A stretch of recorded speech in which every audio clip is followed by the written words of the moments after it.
Welcome back to the Rich Couch. This week I told y'all I was going to invite my friends to be on the Rich Couch with me. We have a lot going on right now. We have makeup, we have eyeshadow, we have lipstick and all this stuff. So we're not going to actually sit on the couch because that would be really hard to clean afterwards. So we are sitting on our bar stools, but the couch is in the background. Anyway, so I'm calling this new series Friends on the Rich Couch, and I invited my good friend, Ms. Esther Brunat, to join me. Hi, guys. I've been waiting for this invite. For a long time, yes. And we finally figured out an evening for us to get together, so I'm so happy she's here.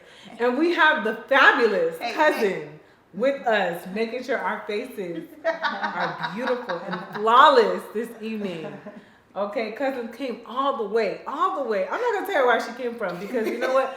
That's her business. Okay, I'm gonna tag her. You can follow her on Instagram. Yes, you can. And for all of your makeup needs. Okay. But yeah, so we have cousin Sarah. Yes, ma'am. Cousin Sarah is here with us. So I've been waiting a long time for this invite, so I had to bring company too. So Yes. we gotta make the most of this. We're making the most of the whole experience. Yes, absolutely. Okay? And so if this is your first time here with us on the Rich Couch, we're all about having rich conversations, enriching relationships, which I believe will enrich your life. So lean in, relax, sit back with your bestie, and tune into our conversation. Okay, so we're talking about friendship today. Yes. We're talking about friendship. So Esther, just so they can have like a little background, like how long have we known each other? You got married in 2012. 2012, yes. So That's I right. think that's when we met, when you got engaged at That's your right. graduation. Yeah. So we met, so that was in 2011. Yep, that's when 2011. 2011 is when I got engaged. And then I got married in 2012. Oh, okay, Yep. gotcha. Yeah, so we met in 2011. Yep. And it's 2020 now. I know. Isn't that Like, crazy? that's crazy. That is crazy. Okay, because Kev was like the intern at the church That's at some right. time, at some point, and then got hired right after he got graduated. And so we were friends with him, and we were like, we have to meet the girlfriend. We need to meet. Bring her in. We want to be her friend. That's true. That is so true. And you guys really did embrace me like so quickly, and I really appreciate it because I was like, I don't know these people. Yeah, and now I can't imagine my life. I don't be hanging out with Kev that much. That's now. true. It's usually like the two of us, you know. I just said that because Kev's in the corner and I I know. To mess. Technical manager holding it down, okay, faithfully. But yeah, that's right. That's how we met, and our friendship just kind of took off after that. Really, yeah. I would come home. I'm like, Esther's really cool. Like, I'm so happy you introduced me to her. So yeah, so we're talking about friendship. I'm inviting my friends to be on the Rich Couch.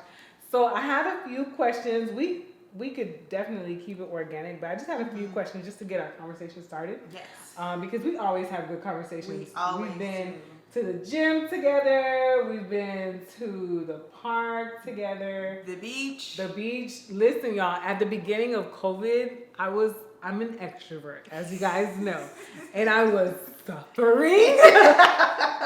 I was suffering and struggling. And Esther calls me on the phone and she's like, you want to go to the beach? And I was like, yes. Yes, I do. And we literally went like every week for like 6 weeks in a row or something like that. Yeah. And it lifted my spirit. It was so good for me. Like, it really was. It was good. Because you're not allowed to be hanging out with people like that. That's so true. Listen, we're just going to keep it real, okay? Absolutely. We're on the Rich Couch. But no, I love that. I appreciate that about friendship. Like, friendship has such power. It can lift your spirit, you know, when you're going through a difficult time. Or so many people, I know not only myself, have really struggled through COVID, not being able to see friends and family as usual, or if they're at high risk, or, you know, just not having that connection. And I think that's one of my biggest takeaways from quarantine and COVID time is that we were made for connection. Like we were actually made to connect, right? Not only romantically, but just in relationship with people. We were made for connection. What is because we had a lot of quarantine talk. We absolutely. I didn't tell you. I didn't prepare you for this one. But what is one of your takeaways on relationships during this quarantine time? I'm gonna keep it to platonic friendship relationships. Maybe if I get invited back, I'll talk about other. Part two. By the way, cousin is like killing this space right now. Like this is beautiful. But anyway. Friendship wise, yeah. During quarantine, I learned to be vulnerable in my friendships and like ask my friends what I needed of them. Like things that I wasn't like okay with before admitting that I needed, like, hey, I need you to check up on me if this happens, you know, and in certain situations. And I was never okay with doing that before. I was always too like apprehensive or like didn't want to seem needy or like was like, you know, I could do bad all by myself, you know. That's I think a lot of people could relate to that. I could relate to that too, not like wanting to feel like a burden on people. Why do you feel like you didn't want to be like coming off as too needy or asking people, this is what I need? Me and my therapist are trying to unpack this. Unpack it, girl. We haven't gotten there yet. But I'm like, there's just like I guess it's like a not wanting to appear weak, you know? Yeah. But I almost think that there's actually like strength in admitting that you need somebody and that you cannot actually do it all on your own. Absolutely. You know, that that you just need somebody else's strength sometimes where we have your weaknesses. So the not wanting to do it, I feel like on the other end I'm just like, what if Deborah is like, because I've done this on the other end. Does that make sense? Like if somebody's like too whatever, I don't even know what the word is. I'm like, that person is gonna drain me, and I didn't want to ever be that person. I didn't ever want anybody else to be like, we gotta carry Esther today. No, I understand that though. I get that. But sometimes you have to carry your friends. Sometimes you need to be carried. You do, yeah. I think too, again, like just we're made for community. We're made for connection.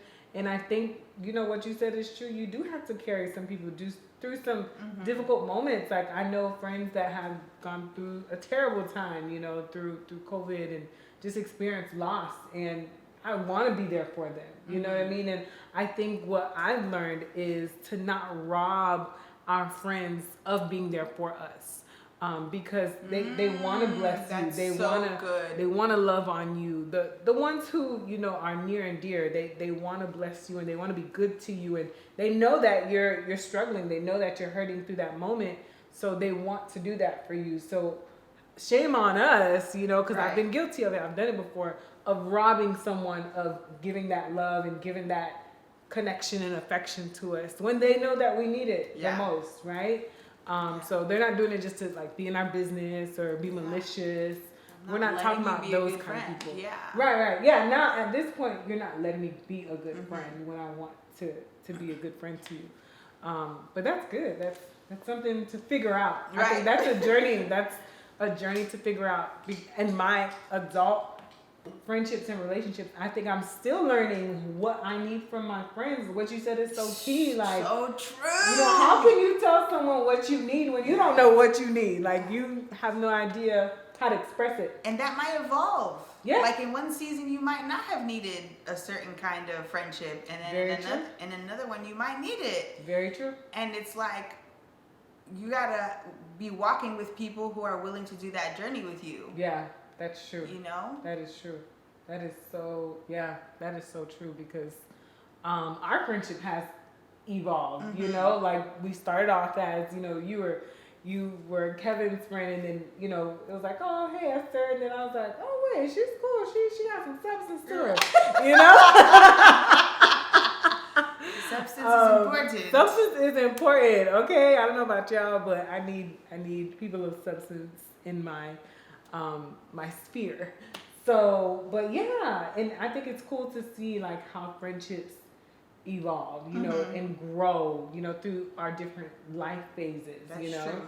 you see me, and you know, you still see us, you know, in our early years of marriage, and I'm seeing you in your In my late stages of singleness. I was gonna bring up another example. I'm praying it's the late stages. I'm praying it's the end. It'd be nice. So Anyway. funny. I was gonna say I've seen this girl walk through some pretty amazing stuff on Instagram, actually. Oh, that's where you If you are not following her on Esther Brunat, she has a phenomenal teachers page. So for all you educators, I've seen her page blow up. Come through. So that's been really exciting to watch. But yes, and we have talked a lot about being single. And we've had a lot of rich conversations on singlehood. Deborah's the first person I think I had like a my singleness breakdown to. I was like, oh my gosh, Deb, I think I actually really want to get married. That is so funny. Listen, and yeah, this is great because. And I remember when you said that to me, I was like, you want to be married? Like you've never brought that up before, so I was like, I was never concerned. Oh my gosh! So what made you concerned? This is not a single talk. It's just it's happening. It's organic. But anyway, so yeah. I forget what the trigger was, but I just remember sometime early COVID, I was having a real conversation with the Lord, and COVID will do it to you. It really would, and I was just having like a spiritual awakening at the beginning of COVID, and there was a lot of things that I guess I had lied dormant in my heart spiritually because I was just not connecting with the Lord the way that I should have been. I was kind of like putting it off or whatever, but God's funny because He's gonna come after you either way, and the Lord came after me in the silence, and because it was so silent at the beginning of COVID, I could hear so many different things, and I think a lot of people have had that experience. Yeah. And one of those things was I was kind of in a place where I was not wanting to admit that I was kind of upset with God for not having given me that yet. And I think that's where I was like, oh my gosh, I'm that girl. I'm the girl who really wants to get married, and I've been hiding it this whole time. Why have I been hiding it? Why? It's so funny, yeah. Because when you brought it up, I was like, really? You care about that?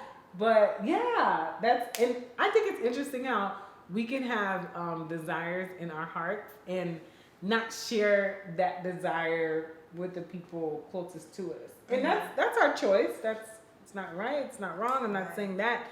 That's a choice, you know. And it's been cool to see you unpack that desire throughout the past couple of months. So that's been good, and I appreciate just our authentic conversations around it. Sometimes, you know, it's just hard to open up. Yeah. I am loving that green.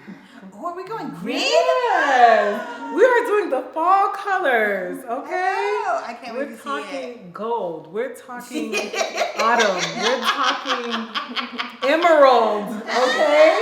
Oh, that is so pretty. I'm so excited now. Oh my gosh. That is really nice. Now I want green. Part two next time.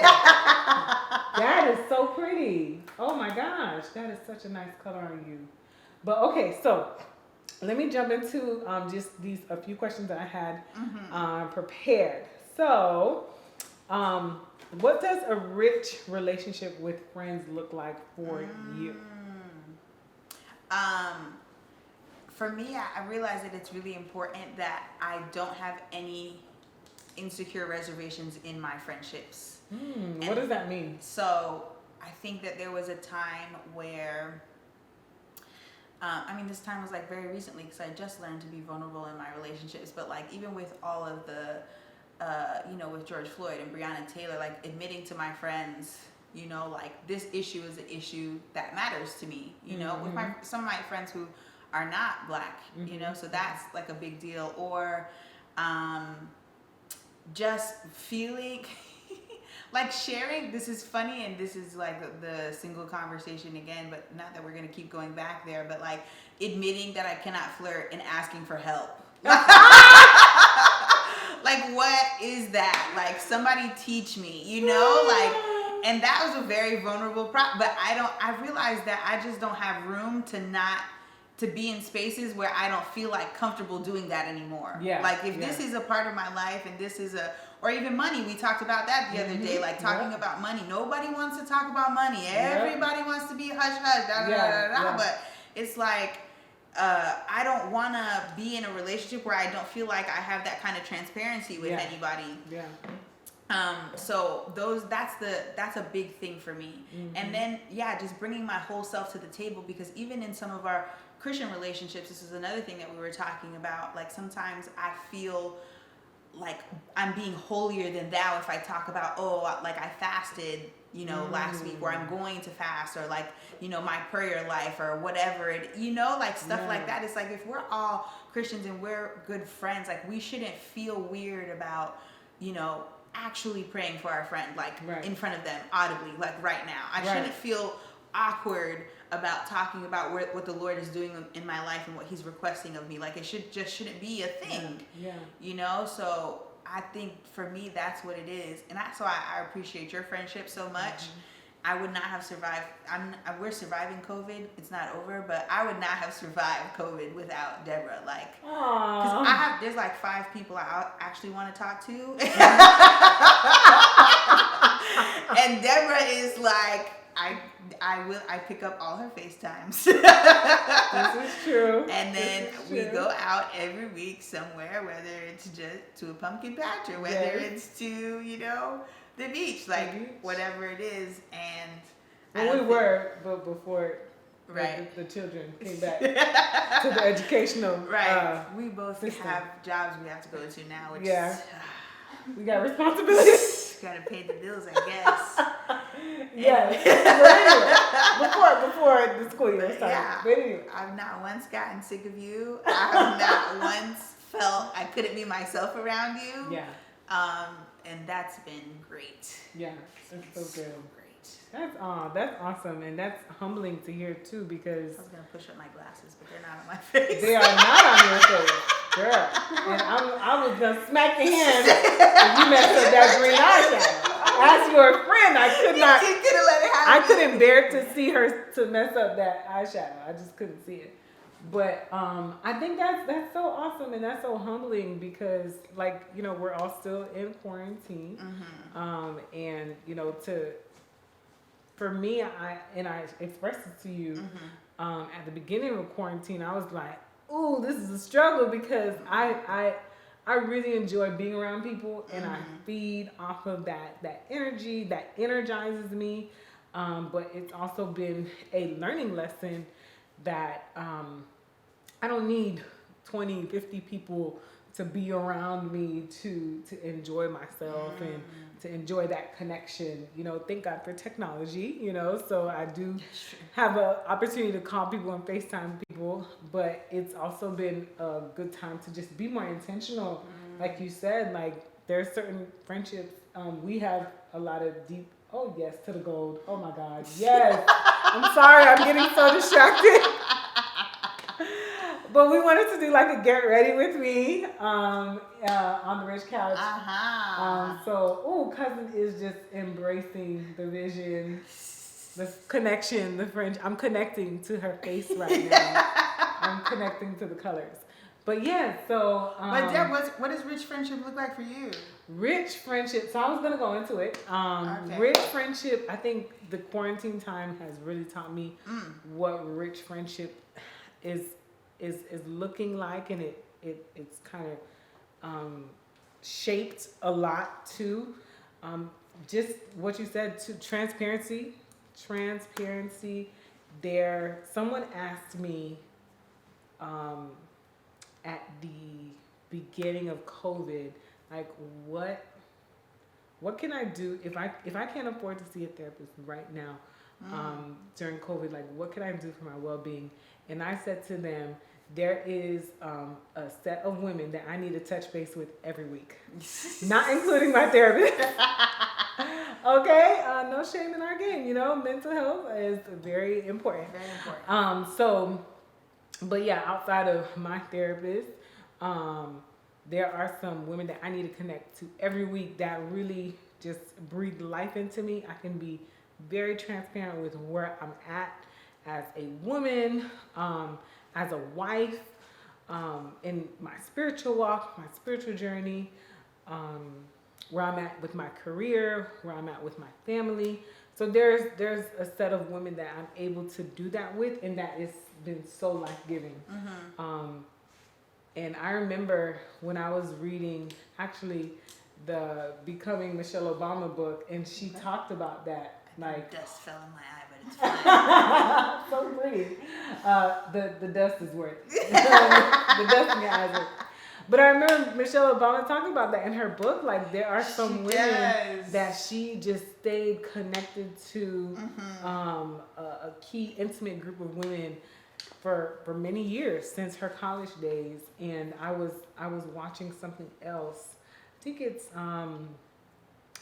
a group of women. It's like 10 of them, and Tammy Franklin is a part of them. It's this group of friends that they've been friends for many, many years, and they started getting together, just praying for their families and just connecting together. And they are so intentional to do it for many, many years now. So it's been interesting, like a journey for myself, just seeing, who is the people that I want to stay connected to, in good times and bad times and crises like what we're finding ourselves in right now. And those conversations that give me life, and they breathe like, whew, all right, I can go another week, just, and then they allow me to be myself, because if I can't be myself, it's a no-go. It's a no-go. Absolutely. It's just a no-go. If it's draining, it's not going to happen. And it's okay. It's okay. One of my really good friends, who I am going to bring on the Rich Couch, or she's going to unfriend me. I love her. Dr. Stybing, I love you so much. But I know her as Stybing personally, and she describes it, and I think it's so beautiful. And she wrote about this in her book, actually, The Whole RX. So, unshameless plug there. She wrote about this in her book as far as like looking at our relationships, like the temple. And she described it as you have your innermost court friendships and your outermost court friendships. I hope I'm not butchering the example. And so as I'm, getting older and more mature in my relationships and in life, I'm learning who is in my inner court, who's in Deborah's inner court, who's in Deborah's outer court. Doesn't mean you're good, bad. It just it gives me life. There are certain people and certain friendships and relationships who do give me life and do breathe just refreshing and renewal. We can laugh, we can cut up, but we can pray, we can be transparent, we can be real about what is happening in our lives and our families. So that is what rich relationship has looked like for me in this season.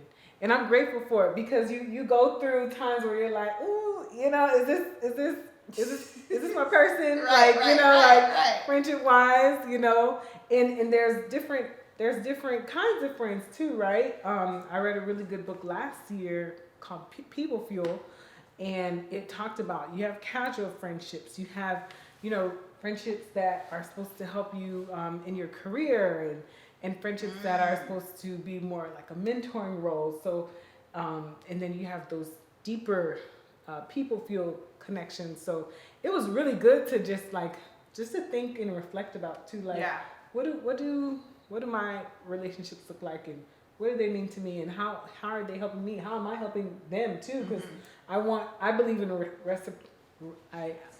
reciprocity. Yes. I love the word, but I have a hard time saying it. But I believe in reciprocity. I believe there should be a giving and a taking, and just a healthy healthy rhythm in our relationships. Yeah. So that is what rich relationships has been looking like for me in the past year, really. Mm-hmm. You know, even before we got into the COVID season. So thanks for asking. So the next question was, how do your friendships challenge your life? Ooh. I definitely think spiritually. Mm-hmm. I firmly believe that you are who your friends are. Yep. I believe that big. Yeah. That you are the company that you keep. Yeah. So if you want to look at where you're going to be, like, just look at who's around you, who you've placed around you. So, so spiritually, I want all my friendships to challenge me spiritually for sure. I want them to challenge me, like, discipline wise too. I feel like this is something that we struggle with. It may be just a 2020 thing or whatever, but people just don't feel comfortable with being like, with catching somebody who's out of line, not reprimanding, because that sounds like a parent, but just like being like, yo, you know, you was wrong there, or this is not what, you know. So I feel like I'm not saying because I'm good at that. I hate. I was gonna ask, so what was the last time you reprimanded me? I do not be trying to reprimand people at all. I actually, not only do I not be trying to reprimand people at all, but like I have like, what is that? I have like PTSD from like the few times that I felt really strongly that I should tell somebody that they were out of line. Yeah. It never goes well for me. It never. And it's not because, I don't think it's because I'm doing it wrong. Yeah. It's just the person has just never received it well. Right. You know? Actually, that's not true. One person has received it really well one time. But the other times the backlash is too much for me. It's too much. Oh, I can see it on your face. I'm feeling it. I'm uncomfortable just thinking about it. So yeah, and do you think people, like in friendships in general, just struggle with someone calling them out on their stuff, even if this is like coming from a friend, like someone they can trust, like.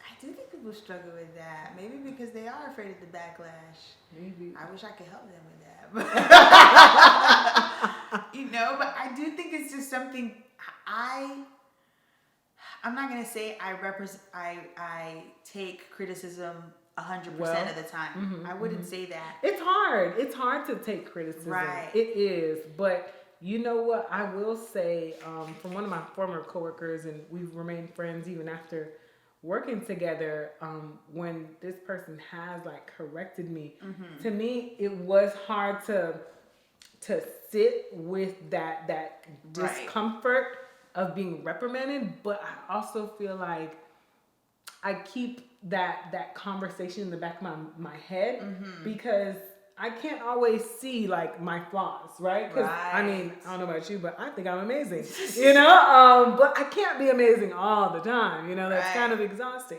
So those conversations, as uncomfortable as they can be, or like kind of like sandpaper to your personality or ego, they're needed too. They're needed because I walked away from that thinking, you know what, I could be better in this. You know, I could be sharper here. I could be better here. But it is hard. It is hard to take. If that person is for you, you I don't want to say you feel loved. It's an uncomfortable feeling, right? And you have to sit in it, and you don't want to admit, oh, dang, that person was right. But I walk away feeling like that person really got my back.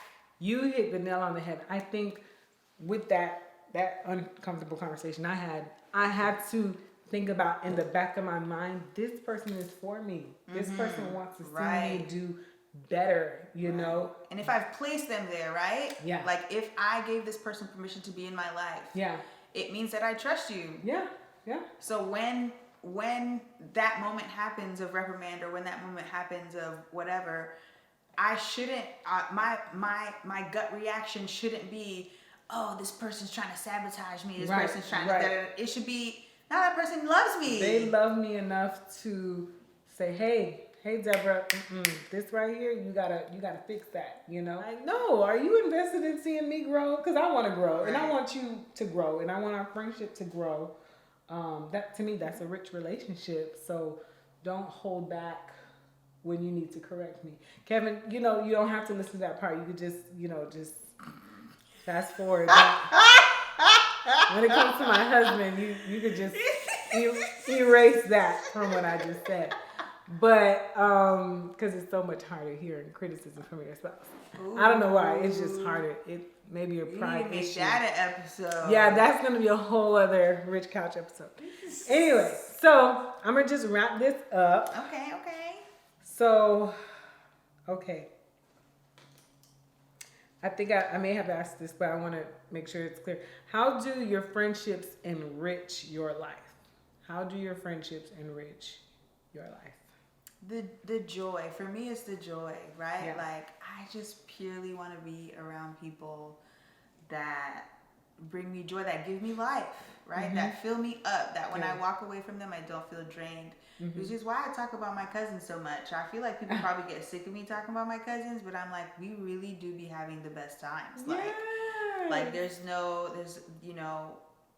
and I want to be around people like that all the time. Yeah, like I wish there was only that type of person around me. Yeah. You know, like so for me, it's I want my friendships to exude joy. Mm-hmm. I want people who I want to build memories with. I want people who are there for the long haul. Yeah. I want like side eye, like just so you know, you here forever, girl, forever. So I think that's what it needs to be. Yeah, for sure. That's good. That's so good. I love that too. People who are here for the long haul, who say they're gonna be here no matter what. And seasons change, right? Like our friendships, are gonna change when Esther gets a boo. I'm probably never gonna see her. Because they're gonna be all booed up. Remember, double dates. Yes. I already booked you. This is true. Listen, this is why I need to get a good man, like not just any man, but a good man. Because the double date thing, it just has to work out. It has to work out for all of us. But no, I'm just joking. But she is available. Anyway, but yeah, I like that lip. Are y'all liking this fall look? I am liking it. I am loving it, actually. I am loving it. Cousin Sarah has hooked up. Y'all see this glow? Y'all see the seasons? I'm jealous of your orange. I don't know what my green looks like yet. Your green is incredible. And I'm not just saying that because I'm your friend. Oh, thanks. Okay? Because I would have told you. I'd have been like... We need honest friends. We do. Yes, we do. You know that meme when you and your friend look at each other like, I don't know, sis. I don't know. But anyway, this has been so much fun. I'm so happy that we got to do this. Friends on the Rich Couch. We're not actually sitting on the couch, so the makeup doesn't spread all over the place, but y'all see the couch in the background. But yes, so I want you to share what is one thing that you can leave with viewers that could enrich their relationships and their friendships. What's one thing you can leave? Oh, sorry, you was getting your lip done. Well, if I could get my lip free. To enrich your friendships, what would be my best advice? Yes. Be the friend you want people to be to you.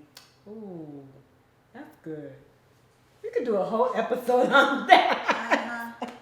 Be the friend that you want people to be to you. And that's not always easy, right? Because again, sometimes it's so hard for us to see our own flaws and our own blind spots. But I think just giving the effort, making that phone call, reaching out, sending that text message. I love to get a good text message chat or a WhatsApp or a FaceTime. Anything to make me feel connected. But yeah, so I love that. Be the friend that you would want someone else to be to you. I hope you guys enjoy. You saying that, girl? You see how cute you look? I wasn't ready. I told you. I was trying to hype you this whole time. Okay. Oh my goodness. It's With the so lip. pretty. You see the green, the emerald? This is. Do you see the green though? Sassy did that. It's the green. But thank you guys so much. Thank you, cousin Sarah or Sassy. We're gonna tag her on IG. Yes. For making us Face look by so Sass. Go follow her. beautiful with our fall looks. So I hope you guys enjoyed this time. And remember, we are all about rich relationships, rich conversations, and we want to enrich your life. So I hope this has enriched your relationships and given you some life-giving conversation to have with you and your friends. So have a great day, guys. We love you, and we hope you enjoy. Bye.